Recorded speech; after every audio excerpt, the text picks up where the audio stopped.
All right, you're watching EmceeTV. We got the one and only Chris Webby with us today. What's up? Bro, I appreciate you. Thank you so much for taking the time. Of course. This is a huge one.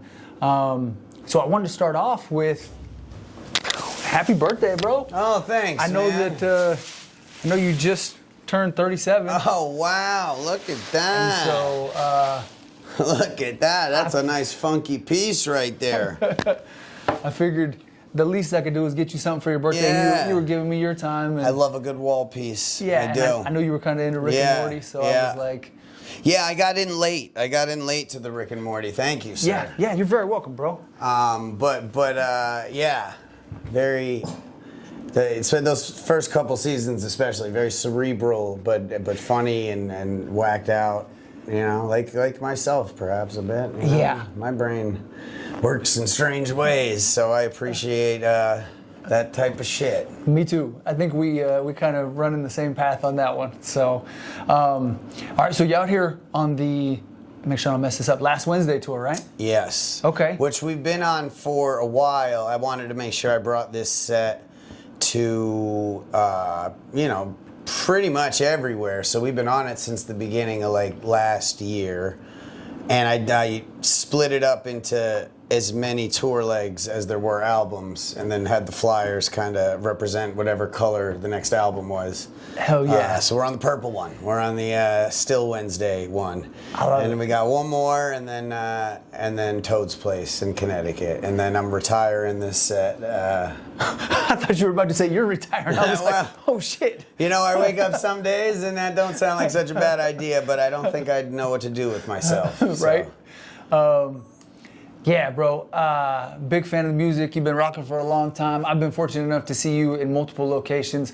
I'm super excited for the show tonight, man. I saw the footage from Grand Rapids and where you guys were in Columbus last. Yeah. No, everything's been good. Everything's been good. In general, as of late, I feel like, really coming back after COVID, my career kind of entered and has continued to enter into this legacy kind of period after having been around for as long as I have, and it's a nice thing, For sure. It's really cool. The shows have been really good, pretty much everywhere we've gone. I mean, some are massive, and then some are, what we would have used to consider massive, right. In the early days. Yeah.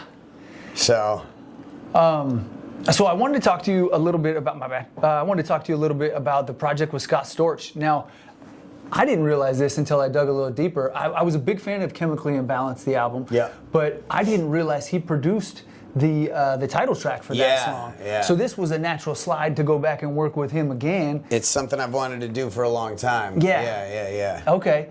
What was it like getting back in the booth and kind of setting the tone with all that?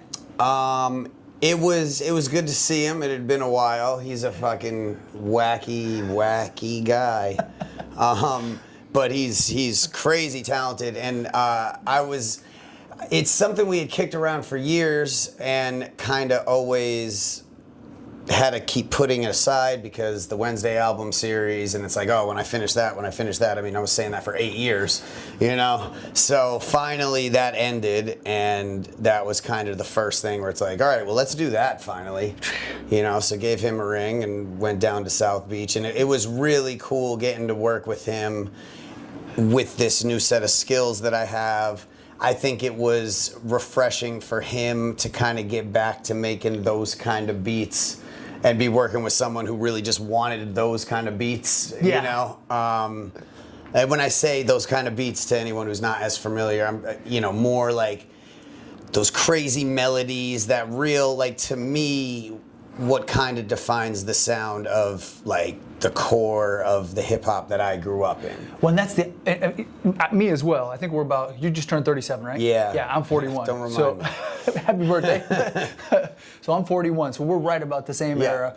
I mean, that was the sound he was doing with Dre and M and Exhibit and them people back in the day, you know what I mean?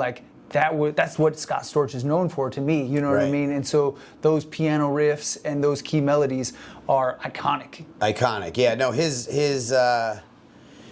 his melody game is bar none, and it's crazy watching it kind of come to him, you know, in person. He just like he's like a receiver, and something's just coming from another dimension, and he channels it with cigarette in hand while answering a text message. Sometimes it's insane, and he just does the thing. It was really cool. I mean, that's a cool one for younger me too, you know what I mean? And I think it was nice to make that project. I'm sure for certain listeners, you know, maybe it wouldn't be for the people who want to hear. There's a lot of different types of stuff I do. I think that's real, like, core, original Chris Webby type of shit, though. That's real, like, spitting, you know, having fun, a lot of braggadocious, kind of just like my original bag. That's you the know? shit that gets me going, real talk. You know, and it's the shit I came up doing, and doing it, you know, really channeling the insanity, kind of like the villainous, Slim Shady-esque part of who I am. And doing it over Storch beats just, you know, felt right. And, you know, and then there's the last song on it where that takes a more introspective turn. In general, it's mostly just bangers and taking shots and, you know. Having fun. Having fun, yeah, Hell yeah. for sure. But no, it was cool. It was cool to do that. I think it's like a nice little bite-sized piece of nostalgia for a lot of people who haven't heard a project like that in a long time. For sure. You know? Yeah. Refreshing. Are you, now I looked around on your website and I didn't see any physical copies. They're coming, Okay, coming. that's what I was wondering, if you're going to press vinyl or... Vinyl and CDs. That's what's up. I think the CDs got to my house like 2 days after we left tour, so unfortunately. But they'll be up on the store too. Right on. Yep. That's what's up. Yeah, bro, that's super exciting. So I wanted to get into that. I know we want to talk about the other project too, but I definitely want to dig into this one just to hear more. Had you already kind of started writing and had a premise for what you wanted to do when you got down to Miami or Florida with Scott, or was that all organic in the studio writing it while he was cooking? It was, I mean, I always have like kind of a running note of just random bars, rhyme schemes, etc. So I mean, I definitely tapped into that a little bit. The main mission of being there physically with him was like, let's get all the beats and all the pieces of the beats that we need, and whatever I can get done in the meantime, let's get that done too. So we would like leave his spot or the studio. We worked with him both at his apartment in the Porsche building down in Miami, and then over at Circle House for a few days, which is like a super dope studio down there. That's awesome. So, you know, we would leave that, and then at the Airbnb we had, me and my producer JP had our own studio set up. So we would go and lay hooks and verses there. So it was like a nonstop production machine. I had the beats playing the whole time. I was writing the whole time as soon as we left.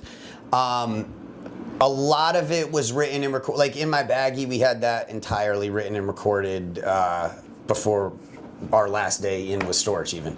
But that's dope. Some of the stuff took me a little longer. Like we had the hook for Roller Coaster, but those verses, I didn't even go too far into writing those while we were down there, because I knew that would be better written back home with my own space, really, you know, thinking back in my head, because that's one you really gotta, you know, I'm talking to my younger self in these different time periods of my life. So I knew that one would be better written elsewhere. A couple of the other ones too. You know, sometimes I've become really hard on myself with the verse writing. Hooks come easy. So I would say we had, out of those 6 songs, I think we had 5 of the hooks laid down in Florida while we were down there. But the verses on a lot of them, we came back up to Connecticut and I sat and tinkered writing them for some of them quite some time, because, you know, I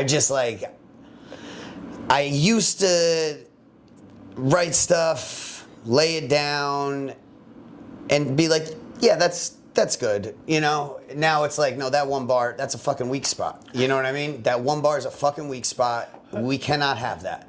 So the revisionary process of my music has become pretty extreme, especially in terms of verses. Whereas hooks, I mean, I don't know. I got hooks fucking That's dope. for days. I don't know. They just I heard keep coming. I heard a lot of MCs say it the other way, like, oh man, I struggle with the hook, but you know what I mean? I can bang out verses all day. Yeah, I mean, I love music. I've grown up listening to so many different kinds of music that it's like melodies and shit like that. That's like my favorite part of the writing process at this point. And you know, I've been around a long time. I've written a lot of verses, so it's like, you know, trying to think of like, okay, yeah, I need 2 entire verses right now of bars about this subject. And it's like, damn, I already said that. I've already said that. You know, so you try to find new ways to approach similar subject matter. And I think I'm pretty good at that, but it does take a little longer than when, you know, everything was open game. For sure. Because I've said a lot of shit. Yeah. Yeah. No, that makes sense. That makes sense. You definitely want to keep it fresh and approach things from a new angle so it doesn't seem repetitious. Yeah. And I've accidentally said a bar very similar to a bar that I've said before and had a fan point it out, and I can't even fucking remember half the shit I've already said. So, you know, what are you going to do? You ever sit there and like you're writing bars and you pen something and then you go, oh, that's a dope ass bar, but I think that might have been like somebody else's. Like somebody else might have said something. That's happened to everybody. Yeah, That's happened without to everybody. a doubt. The worst is where you get one wrong, where like you literally like say something incorrect, and not only do you not catch it, no one else catches it, and then you put the fucking song out, and of course the fans catch it. Right. Like I said Al Bundy instead of Ted Bundy in a song one time. I said, Got married with children. I said melatonin instead of melanin, referring to skin one time. And I know what those two things are. Right. I know who both Bundys are. I just fucking, you know, my When you're in brain the wasn't, moment. yeah, you know, but, you know, whose fault is that? Mine or my team's, though? You know, these gets played for people. So, all right, the blame is there to be passed around. For sure.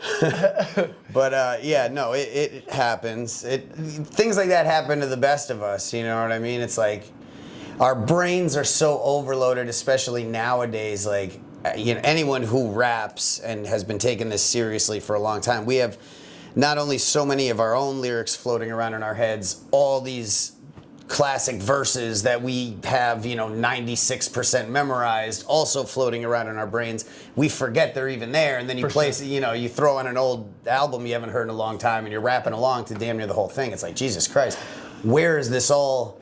You know, where is the storage in my brain for this? Not to mention the rest of life that you try to fit in there.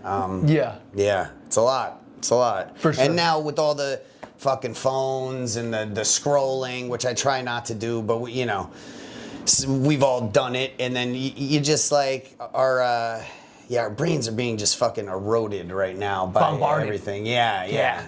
So I want to know a little more about your writing process, and then we can move on to the next topic. Of course.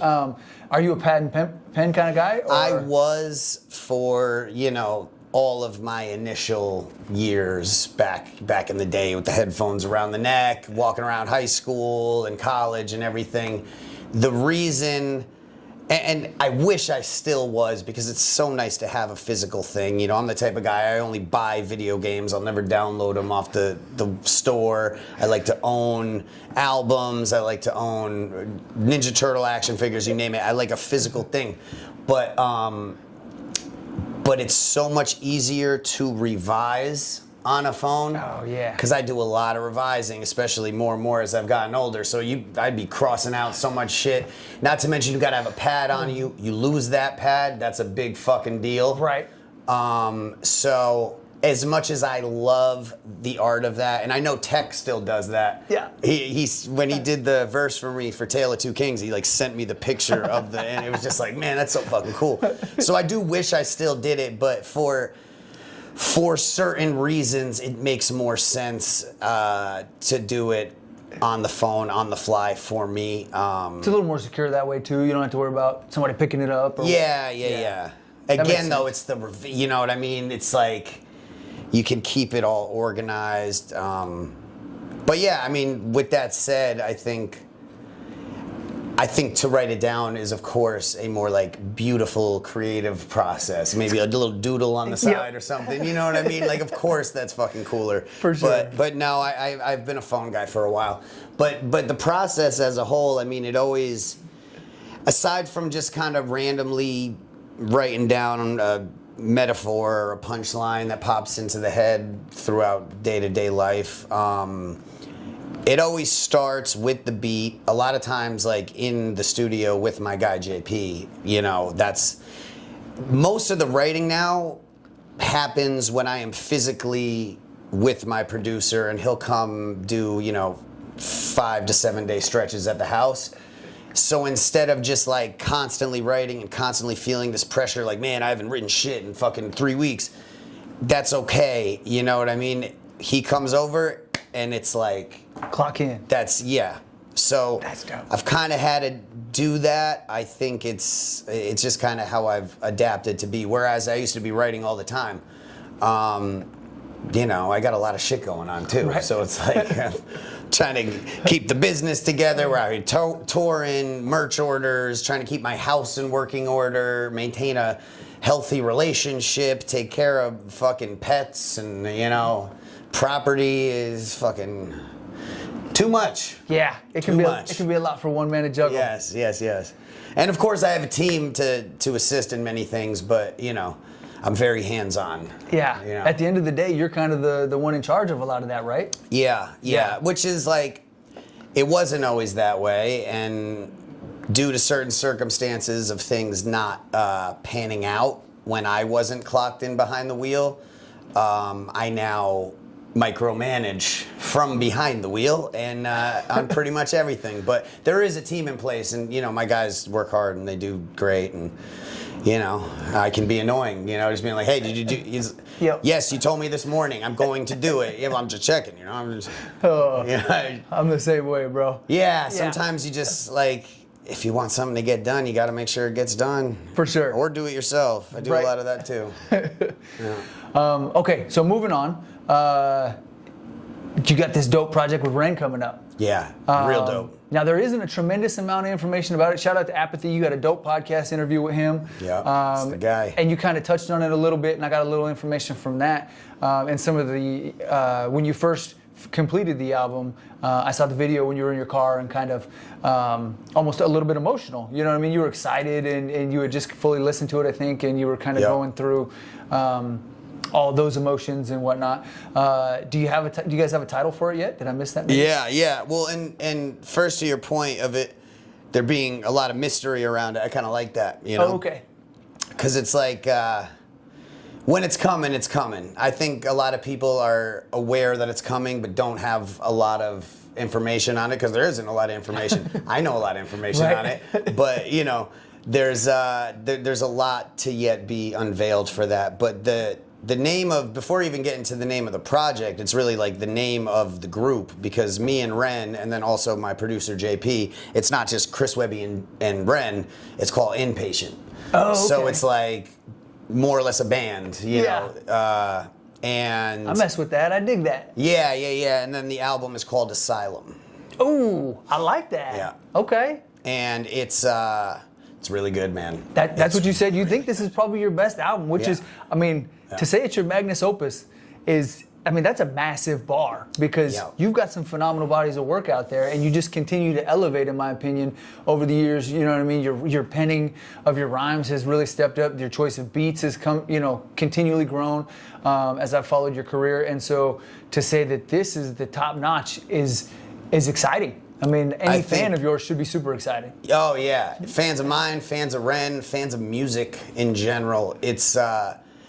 It's hard to even call it a hip-hop album. Like, I guess that would be the most prominent DNA in it. But, I mean, dude, there's all sorts of stuff. Heavy, like, reggae undertones, but then there's, like, a couple ballads, you know? And there's fucking bangers. There's a lot of stories. There's, you know, and being able to tell stories with two people, with two different perspectives, you know.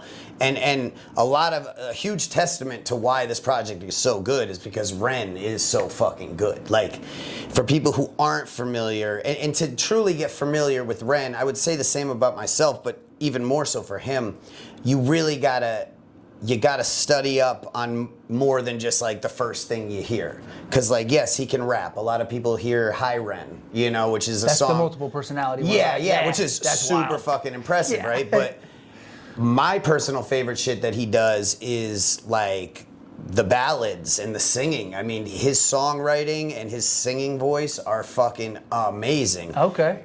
His guitar playing, like he has a ton of videos of him busking out on the streets.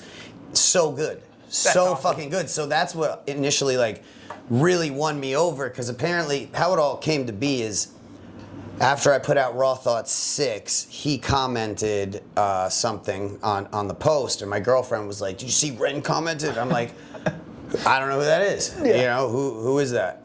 Because I've become so disappointed with new artists that I hear that it's like, whatever. Sure. But she was like, "No, you need to listen to this guy." And so I looked him up. I listened to High Ren. I'm like, "Yeah, this is crazy good. Very like theatrical, very fucking For sure. well put together." So I reported back to her. I'm like, "Yeah, that was cool." And she was like, "No, you got to listen to him busking. You got to listen to him sing." And then I heard that. I was like, "Oh, Jesus, this is fucking fire." Okay. So I also had just done the song Baggage and had an open verse on it, and we didn't necessarily know where to send it yet. So I just shot it right over to him.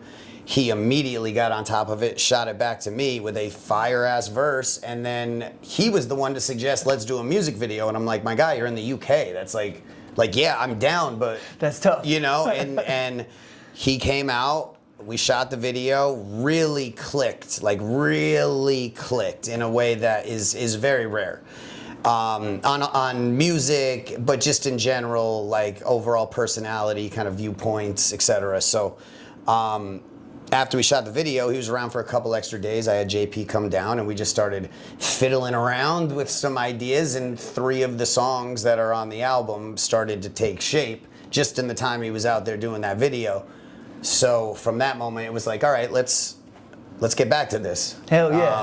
And then I had to finish last Wednesday. He had to do a bunch of shit, and then this past summer we got back to it. That's dope. And it's just like it's really good, man. JP really shines on this too. Like, I've been working with JP as a producer since he was 15, so over 10 years now, and he has really grown into such a production powerhouse. It's insane. So That's exciting.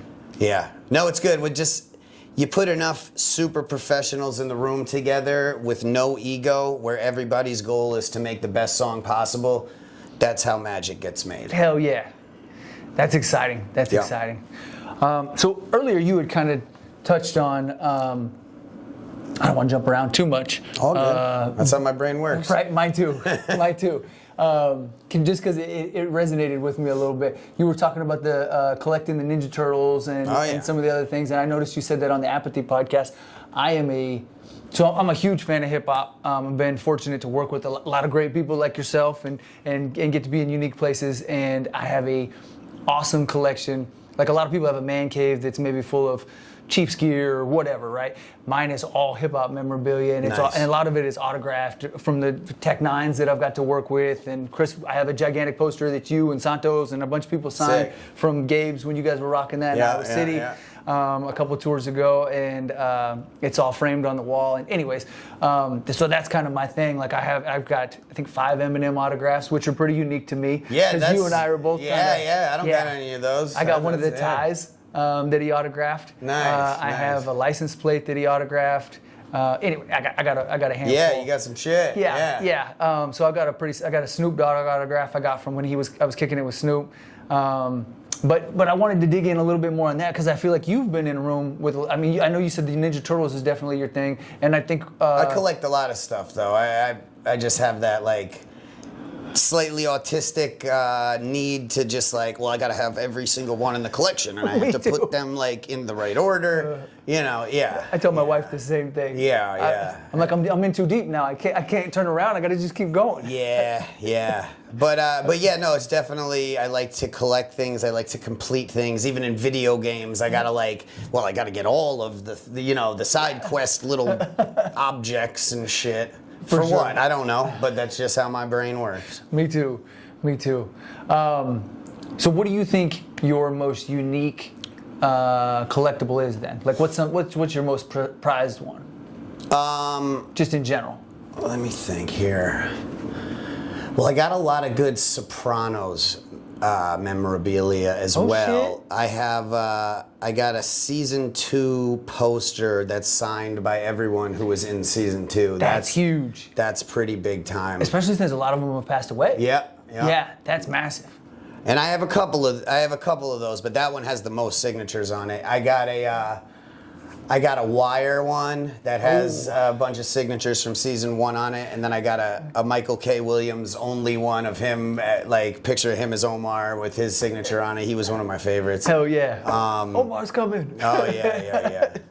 One of the best TV characters of all time, for sure. For sure. R.I.P. So yeah, a lot of stuff like that. I'm trying to think, what else do I got? I got a lot of like retro video game stuff. I got more recently I started recollecting the old systems, but like in the box. Okay. Because I got the ones that I had as a kid, but I got like a Genesis, an NES with the Duck Hunt gun, and a Super Nintendo in the box, and I've been recollecting some of the old games in the box. That's cool. I got a moose head and a fucking... I heard you say that on the Apathy podcast. That's awesome. Yeah. A couple other things, like a porcupine, a raccoon, a couple squirrels. Do you hunt? Would you hunt? No. Really. Honestly, no. I don't think I got the heart for it. I'm on the same boat. I love animals so much, which I guess could be contradictory in the fact of having taxidermy. But on the other hand, I think taxidermy is a very interesting art. But yeah, no. I'm a big time animal lover. I like them a lot more than people. That's for fucking sure. Yeah, I got a bunch of random little collections, but the Ninja Turtle collection is vast. So I have like a lot of the newer stuff, obviously, Last Ronin stuff. I have, all the way back to my original Ninja Turtle toothbrush that still works when you press the button, where he says like a little limerick or some shit about brushing your teeth. But the voice is all fucked up now because it's old as shit. And then I got every original figure in the box, every unique character. So I don't have every version of Donatello and Leonardo, but I have all the unique characters. I got the original ones of them, original Bebop and Rocksteady, etc., down the line to the most random side villains, except for one, which is Scratch the Cat, which is a cat in jail clothing that apparently they only made like not very many of because it's like $10,000-$15,000 to get this fucking thing. Wow. And I feel, I'm doing well in life, but is that the best? I just can't justify it in my head, no matter how I think about it. But it would complete my collection, and we know how I feel about that. Right. Been known to snatch a piece or two. Y'all can't take over cause we gon' eat the you. Rock steady like a ginger brought Aretha through. This shit torture and I'ma keep feeding you. On that East Coast shit, y'all better duck down. Price on his dome, 5 on it like yuck mouth. When the plug get knocked, that's when the price jumps. American Nightmare, that's where the Spice One. Rappers running like Ricky in the alleyway. Putting an end to the week, no Saturday. They want static, get it shaking like Cassius Clay. Passionate thugs mixing Douce with Alizé. Don't play with us, them goons ain't got you safe enough. Yellow fuck 'em like Smokey off the angel dust. My life so real, sounds like I made it up. Been up so long, I don't remember waking up. Dangerous, softer than a razor's touch. We hit that script and get the caking up. God hate ugly, so ain't no saving us. Been up so long, I don't remember waking up. Big balls.